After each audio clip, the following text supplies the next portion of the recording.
Hey folks, it's Arthur, but really only strangers call me that. My friends, family call me Archie, so please call me Archie. This podcast is sponsored by you. If you have a more personal situation you want me to give my in-depth commentary on, send me an email at askarchiedating@gmail.com. I'm thankful for all donations that keep this channel running and moving smoothly. Okay, let's get right into it. I wanted to make another episode about kind of what we talked about last time. We talked does she feel bad, or do they feel bad after they've broken up with me, And we talked about putting up walls, and so I wanted to make a part 2. How does breaking up with someone affect you in a few months, in a few weeks, in a few months? How does it affect you long term, right? How does the person who has broken up with someone, what does it do to them, right? And so it really depends. The answer really depends on how they dealt with it, why they did it, and how they dealt with it, right?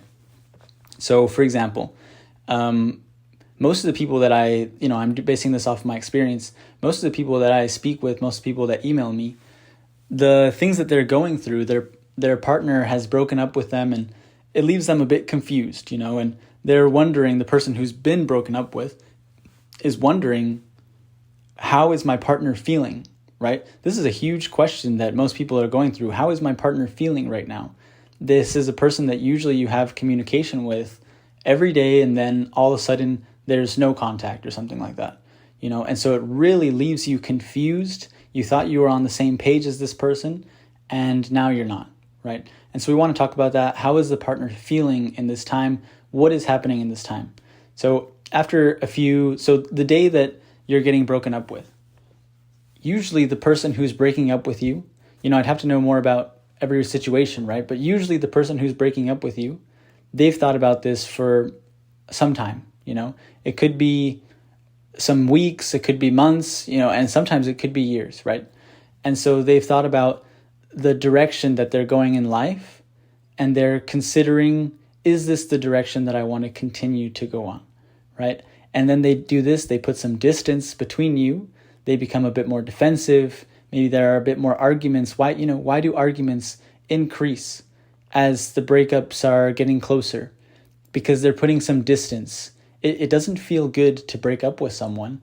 And so they're putting some distance. And, in psychology, we talk about in-groups and out-groups. And so your in-group, you want to take care of them.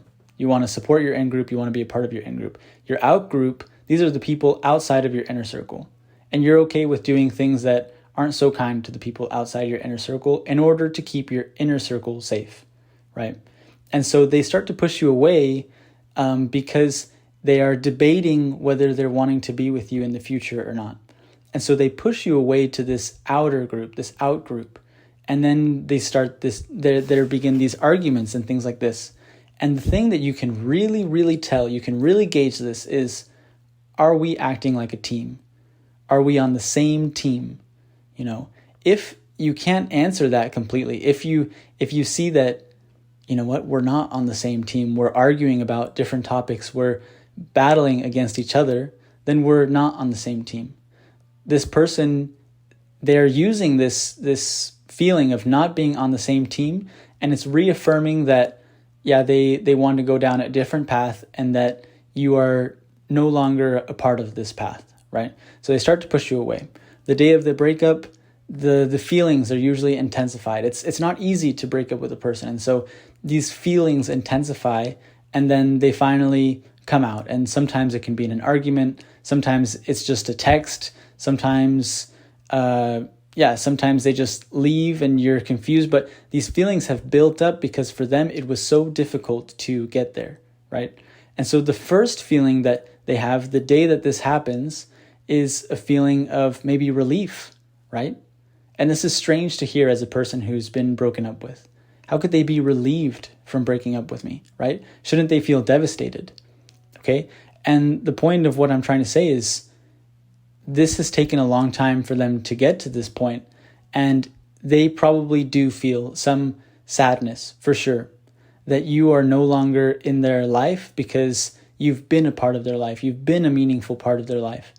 But it might be overcome by this feeling of relief that something that has taken so long, they're finally doing this, And so the first day, this is usually what they're feeling. They're feeling signs of relief, and they're wanting to know how you're taking it. They're wanting to know how you're doing, if you're taking it well, if you're not taking it well. But most people, they don't have this intention in mind of hurting someone. They are just going down a different path, and it took them a long time to build the courage in order to leave. It's hard to break up with you, and maybe, I don't know, take that for what it's worth. Maybe that's a good thing. Maybe it's a good thing that it's difficult to break up with you and a person has to build up to do this. And so what are they feeling afterwards? After a few days, after a few weeks, how do they deal with this? Every person will deal with this a bit different, right? But some people deal with this in a really negative way. Some people start to build walls around their heart. They don't allow themselves to get close anymore because, they were close to you and they had to build some walls to step away from what you guys had together. And so taking these walls down for another person, this is risky for them, because what if they have to put them back up again, And so some people will take a really long time to emotionally, put down these walls in the future. And so, they have this issue that they have to deal with. Are they trusting people in the future, right? After a few months after they've broken up with someone, they might not feel like trusting someone again.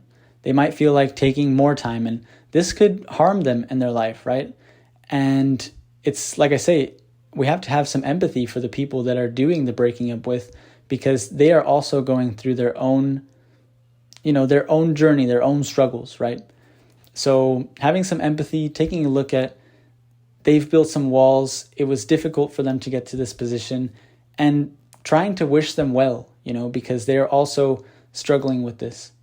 This is important. Wishing them well, hoping that they will also seek some therapy, seek some healing from this process, because breaking up is called that for a reason. It's called breaking up for a reason. You've broken something, and broken things need some time to heal. If a person is jumping in from relationship to a relationship, this is called monkey branching, right? And people do this, but a lot of times when people do this, like I say, they've put this distance. They were in a close relationship, they've put this distance, and now they jump into a relationship again. Sometimes they still have their walls up, and so they don't emotionally connect with this person right away. They're just doing it as a sense of security, as a sense of wanting to be somewhere.